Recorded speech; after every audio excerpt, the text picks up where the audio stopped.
Todo es importante, hermanos, así de que hemos llegado a este momento donde vamos a meditar en la palabra de nuestro Dios. Así de que, hermano, vamos abriendo la Biblia y vamos a hacerlo en el libro de el profeta Isaías. Vamos a enviar un saludo, hermanos. Yo sé que estamos en un proceso de poder renovar muchas cosas, el altar, las luces. Ahí va a haber una pantalla muy grande en donde los que no traen Biblia van a poder leer. Así de que van a haber unos cambios, hermanos, porque la iglesia va creciendo, se va desarrollando y hay un buen número de jóvenes. Así de que hay personas que nos están sintonizando en vivo, estamos transmitiendo. Una de las cosas y cambios que vamos a hacer es en cuestiones de luces, más iluminación en el altar. Todo eso son cambios que se hacen, pero que se necesita dinero. Son inversiones de miles de dólares. Así de que vamos a tratar, hermanos, de hacer las mejores transmisiones, mejores cámaras. Si usted observa, hay cámaras semiprofesionales y luces que ya se tienen, pero hay que instalarse un cambio completo en el altar. Y las personas que nos están sintonizando en El Salvador y en otras partes, les vamos a enviar saludos, pero un saludo especial a los hermanos, a las personas que están, hermanos, sintonizando esa transmisión en vivo desde Italia. ¿Cuántos se alegran, hermanos? Porque hasta España, Italia, parte del viejo continente que estamos transmitiendo a través de las redes sociales. Eso quiere decir que el poder que tienen las redes sociales es tan grande. Aquí hay hermanos, la familia Ramírez está aquí gracias a el poder que tiene Dios por medio de las redes sociales. Fueron unas familias que vinieron a esta iglesia por medio de las predicaciones en YouTube. Así de que hay personas que han venido por Facebook. Todas las redes sociales vamos a echar mano. Si Jesucristo estuviera en este tiempo, utilizara todos los medios para que esa palabra también corriera. Quiero darles un consejo. Trate la manera de suscribirse al canal. Tenemos canal en YouTube, hermano. Trate de suscribirse tanto en Arlington como un canal que se abrió también en Forward, para que ahí entre más suscriptores haya, hermano, la bendición es más grande. Las personas pueden ir viendo los videos, transmisiones en vivo. Así de que, hermanos, y si quieren ser parte de esta congregación, pues qué bueno. A través de estas predicaciones ellos también pueden visitarnos, porque ahí sale la dirección exacta. Y personas que vienen de otros lugares sé que nos van a visitar. Bien, vamos a leer la palabra de Dios. Después de saludar a los hermanos hasta Italia, vamos a leer la palabra de Dios en el libro del profeta Isaías, capítulo número 43. Versículo que vamos a leer en esta tarde va a ser el versículo número 18 y el versículo número 19. ¿Lo tenemos? Capítulo 43, versos 18 y 19. Dice la palabra del Señor de la manera siguiente: no os acordéis de las cosas pasadas, ni traigáis a memoria las cosas antiguas. He aquí, yo hago cosa nueva, pronto saldrá a luz, no la conoceréis. Otra vez abriré camino en el desierto y ríos en la soledad. Oramos, Padre, bendecimos tu nombre en esta tarde. Una vez más damos gracias, oh Dios eterno, por la oportunidad que nos brinda de poder estar en tu casa, para poder cantar, para poder exaltar tu nombre, pero también, Señor, para poder orar por los enfermos, para que reciban un milagro en sus cuerpos, para orar por los débiles que sean fortalecidos, los cautivos por Satanás sean libres en el nombre de Jesús. Y que en esta tarde brote una palabra de vida, una palabra de esperanza, una palabra de salud por medio de tu palabra. Espíritu Santo, abre nuestro entendimiento, que nuestro corazón se abra para asimilar tu palabra, para guardar tu palabra y ponerla por obra en el nombre de Jesús. Oramos por los necesitados y oramos también por tu palabra para que sea de bendición a nuestra vida. Amén y amén. Diga gloria a Dios y tenga la bondad de tomar su asiento. Quisiera hablar un poco, hermanos, acerca del poder de nuestras palabras. Amén. Ese es el tema. Siempre tiene que haber un tema en una predicación. El poder de nuestras palabras. El 1 de septiembre, porque todas las predicaciones se archivan, se guardan.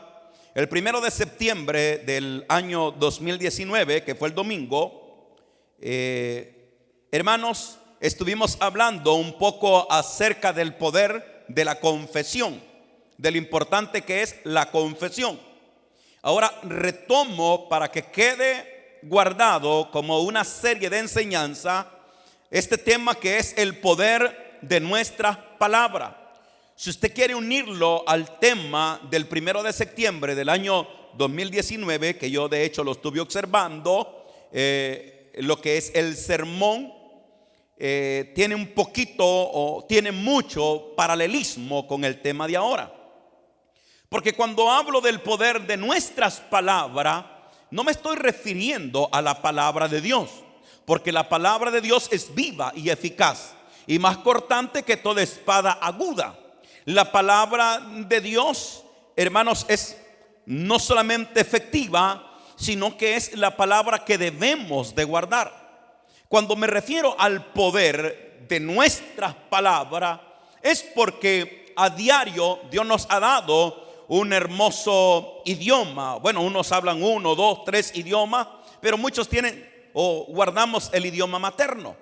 Me refiero que todos tenemos y gozamos de la comunicación, que podemos comunicarnos con las personas.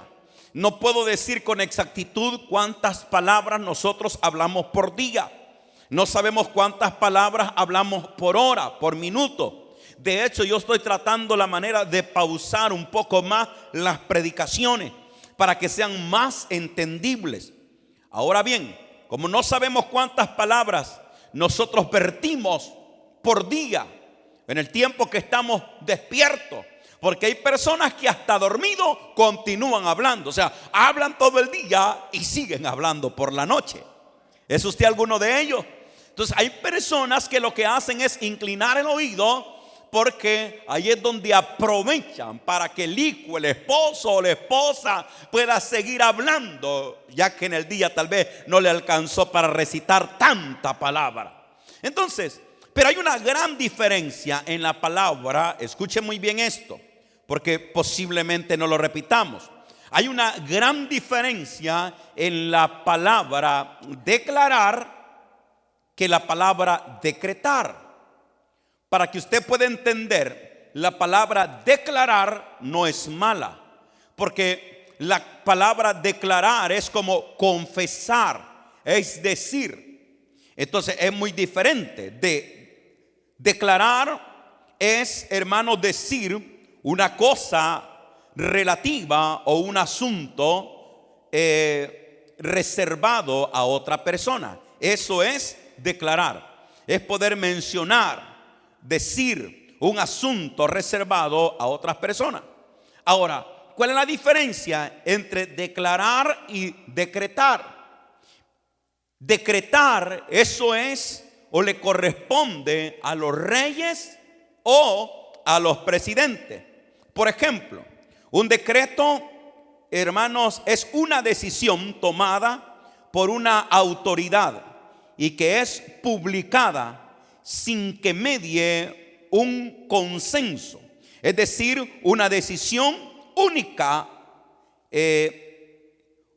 unilateral. Los decretos pueden ser leyes o acciones que emanan del poder ejecutivo y que son publicadas sin que el poder legislativo intervenga. Cuando hablamos de decretar, son asuntos de reyes o de presidentes. Ahora, los decretos pueden revertir, los decretos no pueden revertir una ley aprobada por el Congreso. Por esto, yo no voy a hablar de política, pero quiero hacerle un énfasis de la diferencia entre el declarar y el decretar. Entonces, el declarar es común en nosotros porque es decir una cosa relativa o un asunto, comunicarlo a una persona. Pero el decretar, eso viene de los reyes o de los presidentes. Entonces, una acción absoluta. La única manera que un decreto pueda ser anulado es cuando no ha llegado a lo que se conoce, no ha nacido en un congreso, ni ha llegado a la Cámara de Representantes y no ha pasado al Senado. Pero cuando se emana o se dicta un decreto, que ese proyecto nació en el Congreso y pasa a la Cámara y luego a los senadores, ya se emite, se publica, se hace oficial y nadie, absolutamente nadie puede cambiarla porque viene a ser parte de la Constitución política. Como estamos en Estados Unidos, para que note que hay cambios que no se pueden hacer, parte de los decretos que nació, por supuesto, en el Congreso, en la Cámara Baja, aprobado por el Senado, fue en cuestión de nacionalidad. Los niños que nacen en este país, a pesar que vienen de familias inmigrantes, tienen el derecho por decreto de ser ciudadanos americanos. Y eso no lo puede cambiar nada. Ahora, todos los presidentes hacen decretos, pero los decretos presidenciales o las acciones ejecutivas son cambiables, tienen poca duración, porque mientras el presidente esté en vigencia, esa acción que ha tenido, o esa declaración, o ese decreto, o acción ejecutiva presidencial, dura en su mandato. Pero si viene otra persona, esa otra persona puede quitar completamente lo que ese presidente en la actualidad pudo haber decretado. Amén. Le digo, no quiero hablar política, pero va a entender que Dios está metido en todos los aspectos, en todas las áreas, en la política, en la sociedad, y ya vamos a ver en qué más está el Señor metido. Le digo esto, hermano, porque uno de los presidentes, buscando la información, uno de los presidentes que más, hermanos, decretos hizo, fue un presidente que se llamaba Franklin Roosevelt. Él hizo 3,721 decretos. Otro que hizo 907 decretos o acciones presidenciales, lo que conocemos como decretos, fue alguien que se llamaba Harry Truman, un presidente. Y luego los demás, viendo el historial de los presidentes de Estados Unidos, unos han hecho 250 decretos, 300, la mayoría andan en 300 decretos. Entonces, pero a lo que quiero llegar es que dentro del pueblo cristiano no podemos hablar de decreto. No podemos decir yo decreto, porque no somos presidentes, porque no somos reyes literales. Sí somos reyes espirituales para la gloria de Dios, pero no podemos decretar. Entonces tenemos que ordenar las palabras que salen de nuestra boca. No puede decir yo decreto, porque usted no está creando, no está formando algo que se va a constituir como una ley. Por eso esa palabra yo decreto no existe, pero sí la palabra yo declaro, porque la palabra declarar es hablar, es decir, el recitar es hablar un asunto. Amén. Entonces vamos a ubicarnos aquí, la diferencia entre la palabra declarar y la palabra decreto, completamente diferente. ¿Cuántos estamos de acuerdo en eso? Busque información. La meta mía es por lo menos inspirarlo a usted para que usted siga buscando un poco de la palabra de Dios o informándose. Entre más se lea, más va a conocer. Entonces la Biblia nos habla no solamente de aspectos científicos, de política. La Biblia nos habla de un aspecto. Aquí vamos.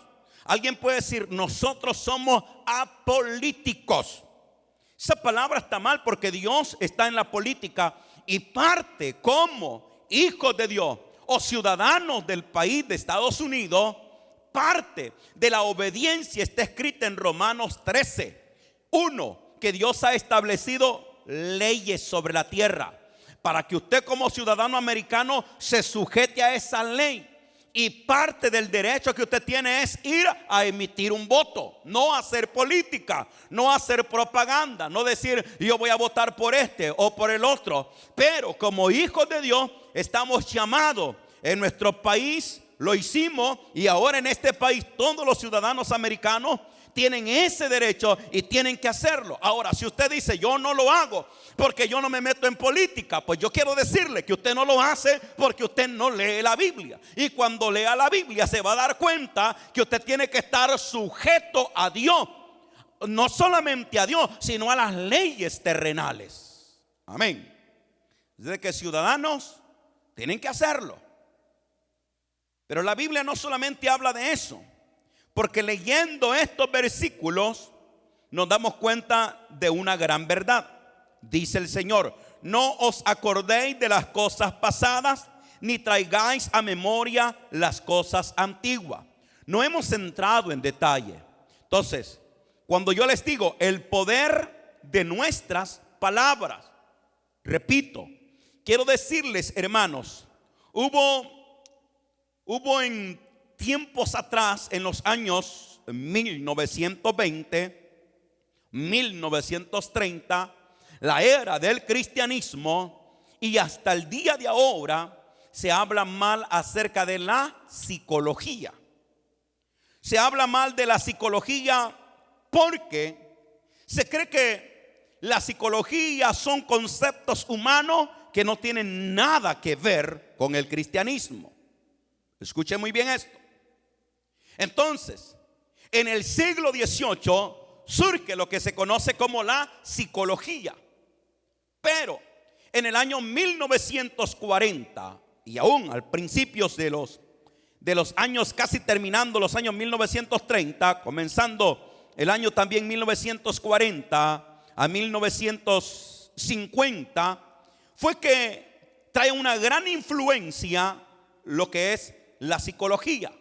Cuando hablo de psicología no me refiero a la filosofía, son dos asuntos diferentes. La filosofía estamos en contra porque son pensamientos humanos.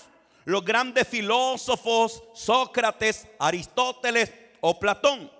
Pero esa es la filosofía de cómo ellos podían vivir. Sin embargo, Pablo predicó y dio a conocer a Cristo, no por asuntos filosóficos, sino hablando de Cristo para que conocieran al Señor. Pero escuchen muy bien, esto le va a ayudar, padres, hijos, a todos, si prestan atención a esta palabra. Pero en el año de 1930, usted puede leer un libro que es de Felipe Cortés. Él habla un poco acerca de la psicología aquí en Estados Unidos. Dice que la influencia, hermanos, a través de Sigmund Freud, los sentimientos y la culpabilidad del hombre. Entonces, en los años 1940, 1950, se predicaba el evangelio, siempre se ha predicado el evangelio del arrepentimiento, que las personas se arrepintieran para que fuesen salvos. Pero escuche muy bien esto. Se dan cuenta entonces, entra lo que es, hermano, la psicología, que le llaman la psicología pastoral. ¿Por qué? Entra ese detalle importante. Guarde esta palabra. Porque resulta ser que en el camino del Señor muchas personas han sido rescatadas de la vana manera de vivir, de un pasado tan oscuro y de una falta tan horrenda, de tal manera que cuando se predica o se ha predicado el evangelio, las personas han aceptado a Cristo, pero al aceptar a Jesucristo como su Salvador y al ser nuevas criaturas, nuevas personas, en el espíritu de ellos, en el alma de ellos o en la conciencia de ellos, hay una culpabilidad que no los deja ser libres ni disfrutar la vida que Dios les había dado. Entonces, hablar de psicología antes del año 1940, eso era repugnante, eso era satánico, diabólico. Pero se dieron cuenta que la psicología reposa en tres bases muy importantes, y uno es la observación y la acumulación. A eso se le llama investigación. También, número 2, en estudios experimentales, datos o hipótesis. Eso se refiere al ámbito de docencia y también en la transmisión del conocimiento. De hecho, lo que se le conoce como psicología está regida por el gobierno. Eso quiere decir que las personas especialistas son personas que han cursado, que tienen su maestría y que se encargan en la observación, acumulación de información, en estudios, experimentos, datos, hipótesis y en la transmisión, en transmitir el conocimiento. Note esto, muy bien. Hay 12 tipos, se conoce que hay 12 tipos de psicólogos. Y no le voy a hablar de psicología, pero le voy a hablar algo muy importante porque a alguien le va a servir esta predicación. Hay 12 tipos de psicología o de psicólogos. Los psicólogos clínicos, que esos están especializados en trastornos mentales y emocionales, en la depresión, en la ansiedad, en trastornos alimenticios, en trastornos en la personalidad, en los niños, en los adolescentes. Y todo eso, como les repito, está regulado o está supervisado por el Estado. Entonces, son 12 tipos de psicología o de psicólogos que pueden haber. Están los psicoterapeutas que aplican técnicas para mejorar la salud. Los psicoeducativos, los neuropsicólogos, los psicólogos forenses, los psicólogos criminalistas, ¿sabe? Leyendo un poco, porque el pastor tiene que saber de todo. Pero los psicólogos forenses, yo creí que estaban en cuestiones de muertos, pero un muerto no se puede estudiar. Y sí se puede ver cuáles fueron las consecuencias de la muerte, pero es ahí donde entran los psicólogos criminalistas. Pero esos psicólogos que se conocen como psicólogos forenses son los que ayudan al juez para que tome el juez la decisión en problemas matrimoniales, cuando se dan rupturas y divorcios, a qué parte le corresponde la custodia total de uno o de dos criaturas o los que pueda tener. Entonces ellos entran en ese conocimiento porque son personas estudiadas. Si usted le toma un dolor en el pecho, de cabeza o cualquier enfermedad que atraviese, usted no va a ir a buscar a una persona que es un profesor. Usted va a ir a un hospital porque en el hospital hay doctores especialistas para ver qué enfermedad tiene. Bueno, aunque ahí cobran por solo que entre, pero como quiera, en ámbito. Si usted tiene un problema legal, usted no va a ir donde un doctor. Usted va a ir a donde un abogado que lo asesore, que lo ayude, y así sucesivamente. Entonces, hay diferentes tipos de psicólogos. Y se dio cuenta en el año 1940 que la gente había apartado, los pastores, porque tenían esos mitos, habían apartado la psicología con el ámbito pastoral. Pero se dieron cuenta que habían personas que Dios los había salvado, que Dios los había perdonado, pero ellos no se habían perdonado a sí mismos. Y ese es el problema ahora en día. Hoy nosotros hemos recibido el perdón de Dios, pero nuestras faltas han sido tan graves, tan grandes, que Dios nos ha perdonado, pero nosotros no nos perdonamos a nosotros mismos. Alguien pudo haber cometido el pecado de abortar a una criatura, y ese es pecado. Pero si Dios ya te perdonó, mujer, ahora dentro del proceso a lo cual se le llama psicología, en una manera que se le pueda aconsejar a la persona y hacerle ver. Eso es psicología, hacerle ver a la persona: ya Dios te perdonó, ya Él te limpió con su sangre. Ahora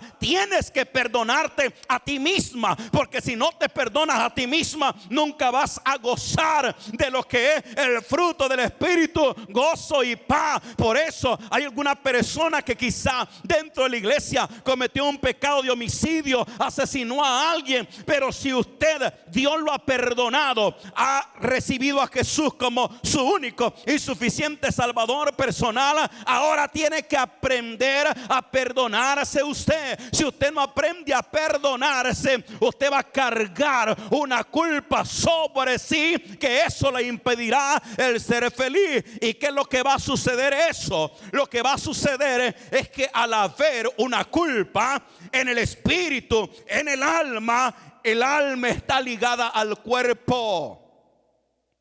¿Escuchó eso? El alma está ligada al cuerpo. Cuando nos reímos, cuando lloramos, el alma está ligada al cuerpo. Lo interno del alma se refleja en lo externo, que es el cuerpo. Por eso es que ahí es donde entra el papel muy importante de los psicólogos cuando la persona está atravesando una depresión, un trastorno, hermano, un trastorno mental y emocional, una ansiedad. Ahí es donde entran especialistas en ese término. Pero llegaron a la conclusión que dentro del ámbito espiritual, el más grande psicólogo ha sido nuestro Padre Celestial, nuestro Dios. ¿Cuántos le dan un aplauso a nuestro Dios por eso? Porque si hay alguien que te puede condenar y te tiene que condenar, es nuestro Dios. Pero observe cuando aquella mujer fue sorprendida en el acto mismo de adulterio. Y le dijo el Señor: mujer, ¿a dónde están los que te condenan? Y la mujer le dijo: ninguno, Señor. Y el Señor le dijo: ni yo te condeno, vete y no peques más. Observe cómo vierte el perdón, el amor y la misericordia de Dios. Entonces, ¿a qué quiero llegar? Llega un momento en donde nosotros lo que hacemos es ligar nuestra alma, ligarla con el cuerpo. La falta de perdón. Alguien te ha ofendido, te ha dañado, perdónalo. Si alguien te ha hecho mal, perdónalo. Si alguien te ha defraudado, te ha robado, ha abusado de ti, perdónalo. Porque a medida tú vayas perdonando, te vas librando o te vas liberando. El peso va cayendo.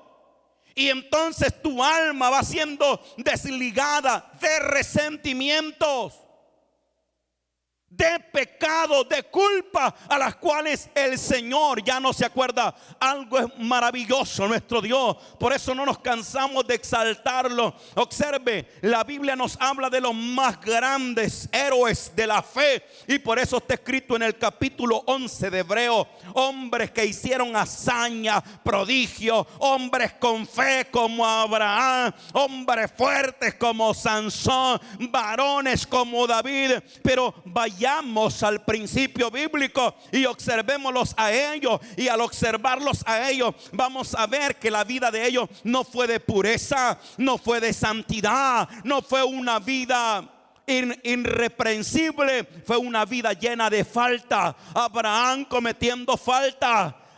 Observamos a David asesinando a un hombre y robándole la mujer a su prójimo. Observen los pecados de Sansón, desobedeciendo a Dios, tomando otras mujeres, pero aparecen dentro de los héroes de la fe. Porque vemos a David, el dulce cantor de Israel, que cantaba la mayoría de salmos. 89 salmos son de David. Y la palabra de Dios dice que David era conforme al corazón de Jehová. Pero vamos al pasado de David. David había matado, David había robado, David había hecho faltas más graves o más grandes que las que usted y yo posiblemente hemos cometido. Pero ¿cuál era la diferencia? Que David había entendido cuál era la dicha del perdón. Por eso lo escribió en el Salmo capítulo 32, que Dios ya lo había perdonado, y como Dios lo había perdonado, él se perdonó a sí mismo, y por eso pudo alabar y exaltar al Señor. Les hago una pregunta: ¿cuántos Dios los ha perdonado?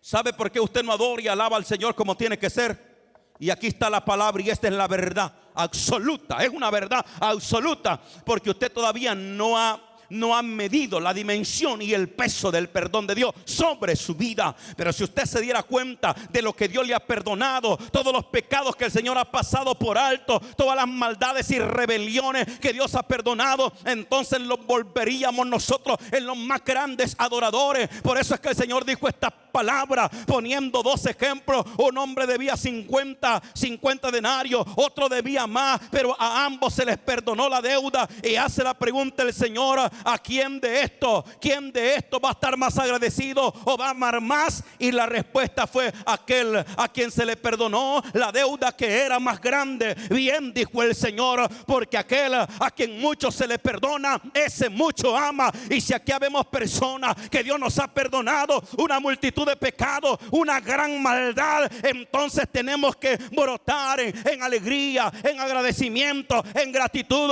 porque aquellos que hemos recibido la dicha del perdón nos volvemos en grandes adoradores, porque ya no cargamos la culpa, ya el Señor nos perdonó, ahora somos limpios, ahora somos libres. Y como dice su palabra, ¿quién acusará a los escogidos de Dios? Pues Dios es el que justifica. ¿Quién los condenará? Si Cristo murió por nosotros, nadie te puede condenar a ti, nadie te puede condenar a ti, no importando el pecado que cometiste. Si ya lo confesaste delante de Dios, tú eres libre, eres libre, eres libre. Ya no cargues esa culpa.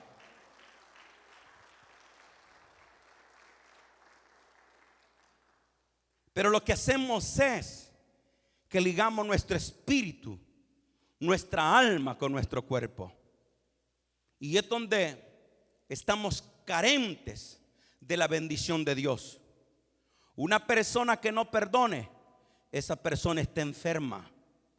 Ahora, estudiando la Escritura, me doy cuenta, y lo compartí hace poco con los hermanos, que hay muchas personas que están enfermas, pero esa enfermedad tiene que ver a que el alma está ligada a un pasado que no lo ha soltado. Alguien te lastimó y vienes arrastrando eso. Usted nunca va a ser libre. Y por ende el cuerpo empieza a emitir enfermedades. ¿Y qué es lo que tenemos que hacer? Por eso el tema es el poder de nuestras palabras en cuestiones psicológicas. El psicólogo viene y trata la manera. Esto es lo que hace el psicólogo. Aquí mi meta no es hablarle o decirle como un ambiente o tomar la psicología y aplicarla a usted. No. Pero el psicólogo, cuando trata con una persona que está en depresión, que está atravesando esos trastornos mentales, esa ansiedad, lo primero que el psicólogo hace, esto es así y los estudios así lo demuestran, es tratar la manera de cambiarle su estado de ánimo a la persona y hacer lo que haga un recital, cambiando lo negativo por lo positivo. Y le dice: ¿sabe qué? Usted repita y dígalo 1, 2, hasta 100 veces. Le dice: me siento bien, estoy bien, me siento bien. Y empieza entonces lo que esa persona está hablando, está llegando al consciente, al subconsciente, y empieza a cambiar dentro del individuo el estado de ánimo en un aspecto de psicología. Pero aquí, como no le estoy hablando de la psicología, aunque tiene mucho que ver la psicología, aún está implícita en la disciplina del ministerio pastoral. Ahora yo les digo, ahí ha sido el asunto en donde nosotros mismos no hemos creído, porque cuando hay una persona que dice: yo declaro, le hemos reprendido y le decimos: usted no puede declarar. Pero yo le digo como pastor: usted tiene poder en la palabra que está